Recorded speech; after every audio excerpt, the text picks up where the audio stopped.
flung open because they say that Shakti lies in women's hair. So she flings open her hair, she lets Shakti, she lets power overtake her. That's the reason why in Bagurumba dance, women leave open their hair. That's Bhima. Bhima again is a Pandava, as we all know. So Hidimba on the other hand was an Asura or a tribal. So there that she activated her choice of marrying Hidimba, of marrying Bhima. She became a Rajasika. She transformed her role of a woman to a Rajasika, and that she chose to bring up her son Ghatotkacha without the support of Bhima. Again says that she is again a very strong Tamasika. She is a Tamasica because she says, well, I do not really need the help of my spouse. So that's very interesting how a woman, yes, we can be Sati, we can be Parvati, but when provoked to, a woman can be Kali, can be Durga, can be Hidimba and Kamakhya too. And that is my precise focus here, that Kamakhya Devi is, though a goddess, is not really the goddess of Sati or Satvika. She is the goddess of Tamasika. She is the goddess of Rajasika here.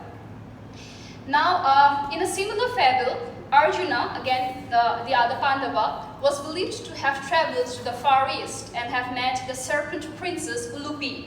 Together, they had a son called Uravan, and his sons are known as the Nagas. That Ulupi, serpent, married Arjuna, a Nara and a Pandava, and chose to deliver and rear her son in her own kingdom without the support of a Pandava husband, thus make Ulupi both outrageous and mutinous, easily imprinting her as a Tamasika and Rajasika. Tamasic also because she is after a snake, a serpent, who stays underneath Mother Earth where it is dark and difficult to access. She is Rajasika because she activated her choice of marrying an off-the-beaten husband in an unwanted manner and rearing her child up unconventionally or independently without the spousal support. So there is this second example of Northeast by the name of Ulupi, who again is a serpent queen, and she activated her choice of marrying Arjuna, and she after all is a serpent, a snake, so she lives underneath Mother Earth where it is dark. So it is Tamasika. Now, for which tree comes the power of Tantra. Now, whenever we talk about Shakti Peeth, whenever we talk about Tantra, Stree definitely comes to the picture. And this Tantricism is endowed in the temples of Kamakhya Devi or Ugratara. Ugratara is this other temple in Assam. Ugra means fearful, right? And Tara is the Buddhist version of deity. So a lot of temples in Assam have a very strong tantric underpinnings there. Kamakhya, as the name suggests, is the goddess of wish fulfillment, Kamakhya, and Ugratara stands for Ugra, fearful, Tara, a deity. Kamakhya Devi is the temple that gives birth to her children. Her garbha, uterus, is worshipped. Worshippers claim that during the monsoon season, a red fluid oozes out from the garbha of the mother. Thereafter, for 3 days, the mother is left to rest in the interior of the garbhagriha. That's the garbhagriha. And that's a picture of goddess Kamakhya.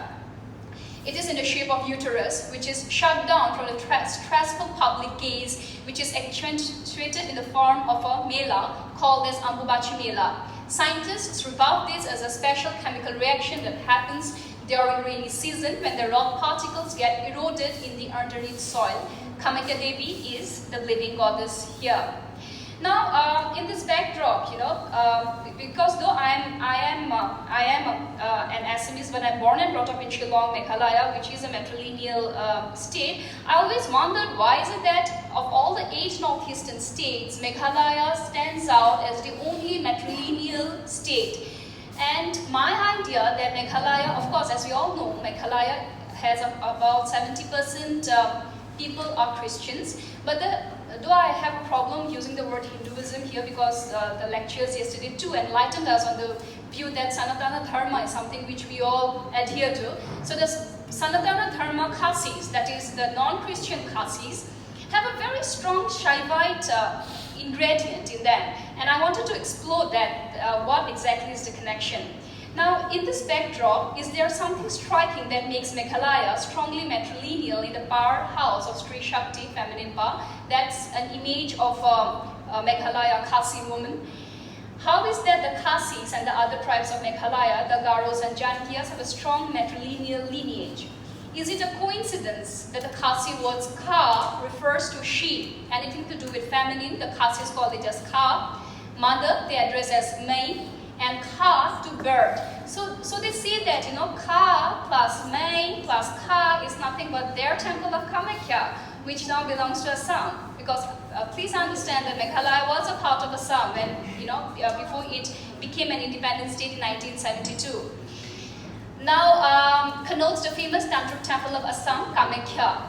The historical origin of the matrilineal society of the Khasis can be referred to the importance given to Mai or mother. So they went with the flow of placing mother or father, making them matrilineal. And that's the reason why Khasis or the Garos or the genital tribe of Meghalaya is matrilineal, because for the Matri is central. The temple of Kamakhya, they claim, was theirs. Here Devi worship takes center stage.